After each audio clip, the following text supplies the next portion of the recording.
Hey everybody, the cameraman here. This video picks up right after I was brought to the Port Hueneme Police Department for violating the city's unconstitutional no profanity in public ordinance. So if you haven't seen that video, go watch that before coming back and watching this video. But if you haven't, I guess it doesn't really matter. But anyways, now on to what happened after I was brought to the station. On my way to the station, though, I must note, Sergeant Tapia, the officer you see escorting me to the car in the picture, on the way to the station after putting me in the car, we pulled up right next to him, and what do I see? Sergeant Tapia shoving a big old hot dog down his esophagus on the way to the station. I guess celebrating the fact that he violated the rights of a minor and I guess he was having a celebratory feast. But anyways, I was brought to the Port Hueneme Police Department and then placed in a, I guess, what do you call it? I know there's a specific name for it, but I'm just going to call it non-threatening custody. So basically, I was put in a room with a chair. It was like this little corner section of their break room with a little sofa. I was patted down, and then I was rewritten the ticket I was given because I was a juvenile and it had to be a different ticket. I also had to give my right thumbprint on this new ticket to, I guess, help properly identify me. After that, I got up and I was allowed to wash the clear ink off my finger from the ink pad that I needed to use to put my thumb on the ticket and give my fingerprint. And as I was washing my hands, I couldn't help but notice how there was, I would say, between 9 to 10 Folgers coffee cups and two not coffee cups, but coffee cans, and two large cans of muscle mix on top of the fridge while I was washing my hands. These cops seem to be caffeine and muscle mix junkies, so maybe that's why they were overreacted to the middle finger. Maybe they were hopped up on caffeine, which is considered a drug. Now, after that, the military police were brought in, and I told Officer Starta I do not want to answer their questions because the only reason why they're here is to fill out an FY card so they can put me on the terrorist watch list. And I want to visit the I don't want to be put on a no-fly list. I got places I want to fly to. But she said if I didn't answer their questions, I would be charged with obstruction. But before that, which is interesting, is she asked if I wanted anything, and like a water, and I said, I would like an attorney, and she said, oh, no, you don't need one because you're not under arrest. But if I'm going to be charged with obstruction for not answering questions, shouldn't I have an attorney present during questioning? And after that, before the military police came in, they had someone, the cadet in the blue shirt, watch me, and in the background, they were watching Time to Stand's videos. And I even asked him, hey, do you know what they're watching back there? No. They're watching our videos. What do you mean? Well, and I explained to him we're a First Amendment auditor, and, he's like, oh, okay, well, what's your guys' channel? I gave him Time to Stand, Dat Man's channel, and my channel as well. And he all typed them into his phone. He didn't start watching any videos, but he typed them in, and I guess brought up the channels and then put his phone away so he could watch the videos later. After that, the military police came in and basically did the same thing what the officers did, write down my information for the ticket, the date of birth, where I live, and all that, blah, blah, blah. Keep in mind that I didn't want to answer their questions, but if I didn't, I would be charged with obstruction. So I did so under protest and arrest under threat of arrest. And when it came to the point where what was my birthday, I gave him my birthday and I asked him, so you're going to send me a birthday card or something? And he said, well, if I remember, I will. So hopefully I will be getting a birthday card in the mail from this military officer. Now this was it seemed to me, a legitimate MP, the guy in the blue camo. There was two of them.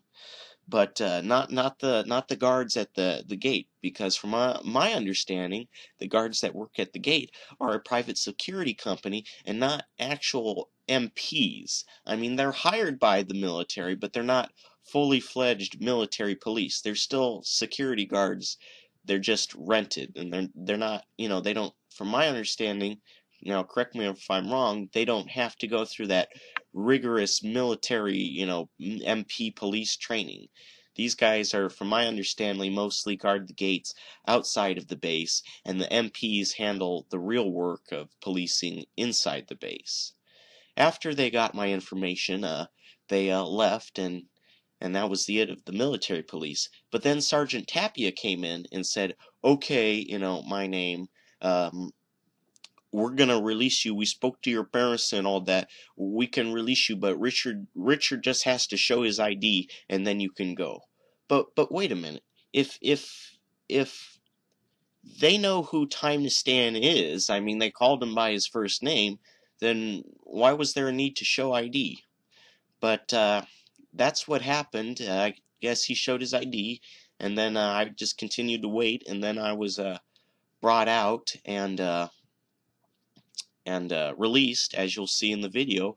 But I'm gonna go ahead and roll what was being filmed in the lobby while I was in the back, and then after that plays out, I will be back with more narration. He knows. Okay, he's on the phone right now, so I need to know what's going on here.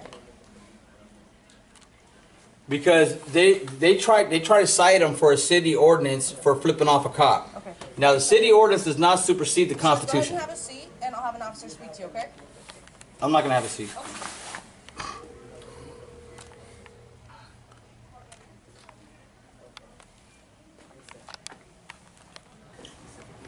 Okay, this cop just said he does not know the city ordinance straight off the hand.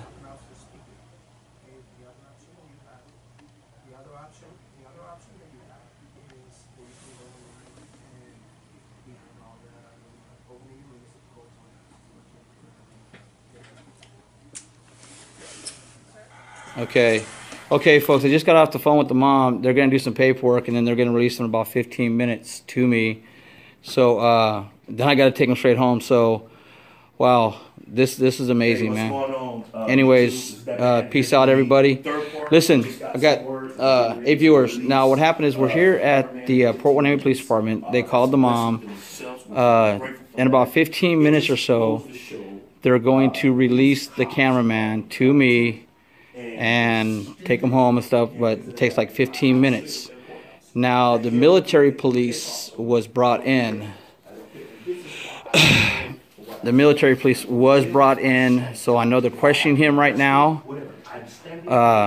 But the mom had called and told them to release them to me. Okay, for the 5 years, I'm just going to update right now. Sergeant Tapia came out and talked to the mom. The mom knows about my past. She knows, whatever. So they had me call her to make sure that she does know so they can release him to me. So I just had to give my license and stuff like that, and for him to be released because he is a minor. It's profanity. It's 3502. It says, no person shall use vulgar, profane, or indecent language on any public street or other public place or place of business open to public. Okay, now is it specific about flipping off? Is it specific? It spoke nothing about flipping people off. It never spoke anything about it. It's just talking about the verbal language and stuff like that, and using the profane in the public. That's what it says. But there's no penalty assessed with that at all. It just says you shall not. Okay, it says, watch this. I found the violation. I think I found it. It says any violation of this chapter is deemed an infraction punishable by a fine of $50. $50? $50. That's what it says. It says any violation, and I'll read it again. Any violation of this chapter, wow. Of this chapter, from 3502 wow. to 3511. There's a lot of them, and it says, and I'll read it again. It says, and I quote, and let me put it up again because I got excited. Any violation of these chapters is deemed Thank you, film is legal. PNP News as an infraction punishable by a fine of $50. There was no need to arrest him. Well, see, the reason why they arrest him because they're saying that minors do not have no rights, so they have to call his parents to come down because he would not freaking ID. Do you know about the First Amendment of the Constitution, sir? Do you understand the First Amendment, sir? Man. We can't. No. You're a disgrace to your uniform, sir. You're a disgrace to your uniform, sir. Just to let you know. So we just figured, cameraman. Richard? Yes. Please be released to your custody. Okay. If there's a citation, he'll be notified via mail.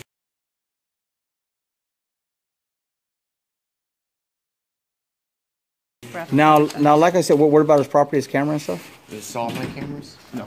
Why? Where's my cameras? This is your information. This is your other Where's my stuff. cameras? This is your other stuff, and this is your other stuff. What about the camera and stuff? This is yours, and you were cleared, even though it was. What about his camera and The stuff? cameras are going to be secured, and NCIS from the Department of Defense is going to be reviewing those videos, making sure there's nothing inappropriate. Because under the government code section, and it's under Title 18, you cannot videotape a military installation. You can look it up.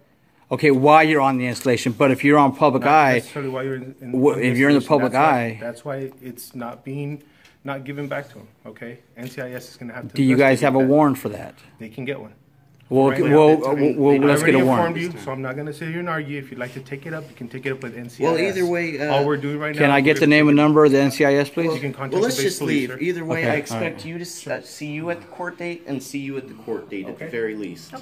Okay. Wow. We're gonna let the judge. This is the decide. lady right here. The cameraman flipped off, The and mom was when okay with you Let's- being a let's- registered, let's- so you should yeah. just go. let's well, go. they already know online who I am also I too, know. so I'm not worried Just- about just- that. just go ahead. Okay, You can so go. this is the Mom's lady waiting right for here. you.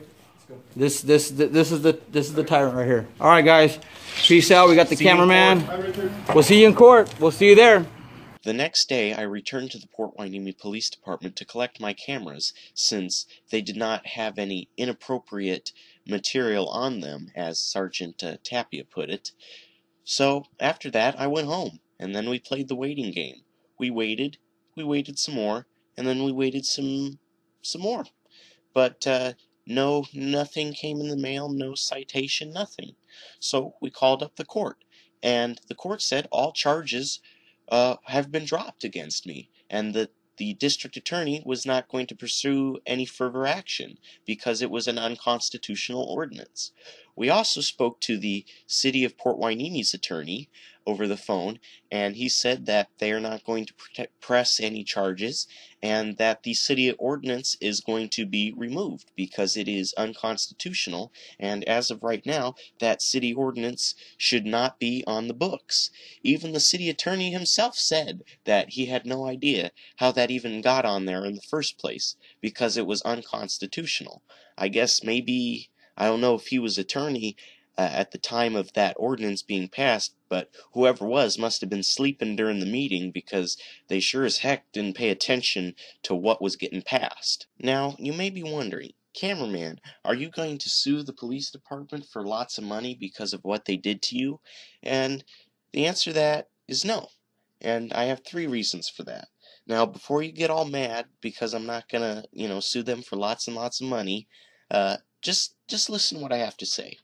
Well, number one, one of the reasons why I'm not going to sue is because, from my understanding, the city of Port Hueneme is financially poor, and they don't have a lot of money to be throwing around left and right to settle unconstitutional ordinance lawsuits, okay?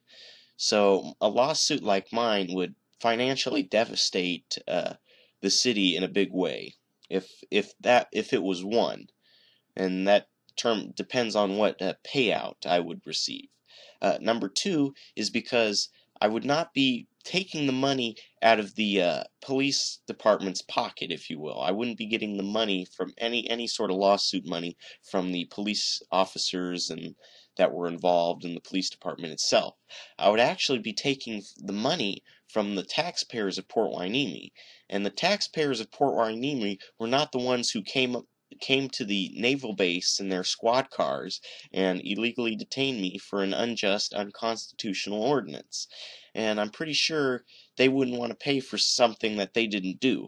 And I don't feel right taking money from the taxpayers because they're not the ones who did this, and I'm pretty sure they didn't ask for this to happen either. And I don't feel that they should be flipping the bill for something that the police department did. Number 3 is because they removed the city ordinance, and that's what I really wanted accomplished here. Not a load of money, not, another oh, okay, we'll just pay you off and let bygones be bygones. No, I wanted change. And think about that, ladies and gentlemen. When has a police department actually wanted to change a law, or a city wanted to change a law, instead of just, settling out of court for an undisclosed amount? When has a city actually wanted to make change, instead of, just covering up the bad, the negative history, brushing this incident under the rug? And if you ask me, having them change the ordinance and remove the unconstitutional ordinance, and making the ordinance, I guess, in a way, constitutional, so people can, express their First Amendment right in public to flip off the police and not be cited for it. I think that's a greater payout than actual cash itself. Because think about it, like I said, when has a department actually wanted to change, instead of just paying out, an undisclosed amount and sweeping the incident under the rug? So think about that. But with that being said, I don't, I'm not, I'm not unappreciative of all the phone calls you gave, all the calls you made, all the reviews you left. The Port Hueneme Police Department's review page is never going to recover. They're a 1-star on Google, and if you ask me, that's enough punishment as it is. I mean, they're never going to recover from that unless they get like every single officer to leave a positive review. But I appreciate all the calls everyone gave, all the time people took to, leave and write a review. I appreciate everyone's making public records requests, because I know there's some people out there that made some public records requests, and I appreciate everybody for taking their time to call this department. And in a way, you guys, all my fans, all these viewers, all of you out there, helped to change this ordinance. You helped to make this unconstitutional ordinance get removed from the books. And in my opinion, I think this was a better outcome than just getting some money and having this incident swept under the rug.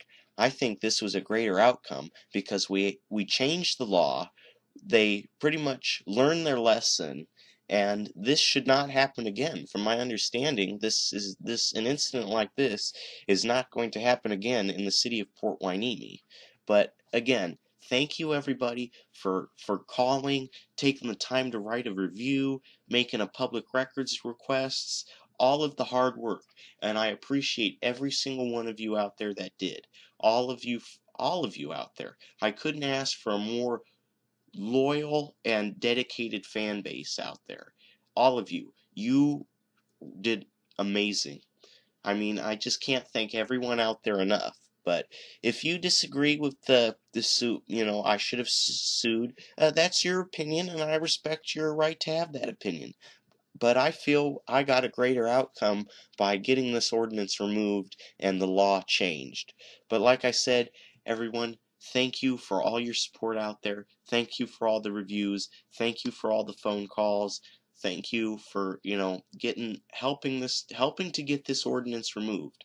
I don't think I could have asked for anything more than that. But like I said, thank you, thank you, thank you. I can't say it enough. But this could be the first of many more incidents like this in the future, and I'm glad to know that my fans out there have my back. Thank you all so much. I'm gonna end the video now, the narration, and get back to editing more videos so I can put up more content and film more cops and hold them accountable for everybody out there to see. And thank you for all your support. I have more videos on the way. Cameraman out.